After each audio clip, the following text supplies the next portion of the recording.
Su uno stretto incrocio, dove si affaccia anche la chiesa di Sant'Antonio dei Portoghesi, svetta un'antica torre, costruita dai Frangipane e passata nel corso dei secoli ai Crescenzi, alla confraternita del Confalone, alla famiglia Dolce, finché, come dote, insieme al palazzo, alla famiglia Scapucci. Ma nessuna di queste famiglie viene ricordata pensando a questa torre. Il suo nome infatti è legato ad una scimmia di nome Hilda, la cui storia è stata raccontata nei suoi appunti di viaggio in Italia anche da Nathaniel Hawthorne, l'autore della Lettera Scarlatta. Vive nel palazzo una scimmia, racconta Hawthorne, che un giorno prese il figlio neonato del padrone di casa e lo portò sulla sommità della torre.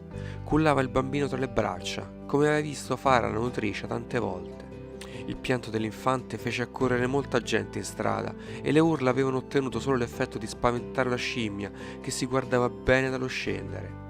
Il padre del bambino, dopo aver pregato la Vergine, promettendo un ex voto perenne, si fece il segno della croce e, una volta ottenuto il silenzio, richiamò con il solito fischio l'animale.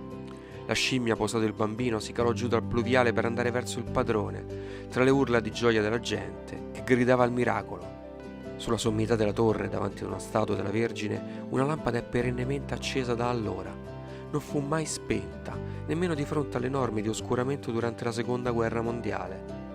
Passando in strada guardate fin su e scorgerete dietro una finestra la scimmia Hilda, a ricordo di quella che per tanti è una leggenda, mentre una luce perenne davanti ad una Madonnina tramanda questa storia come un miracolo mai dimenticato.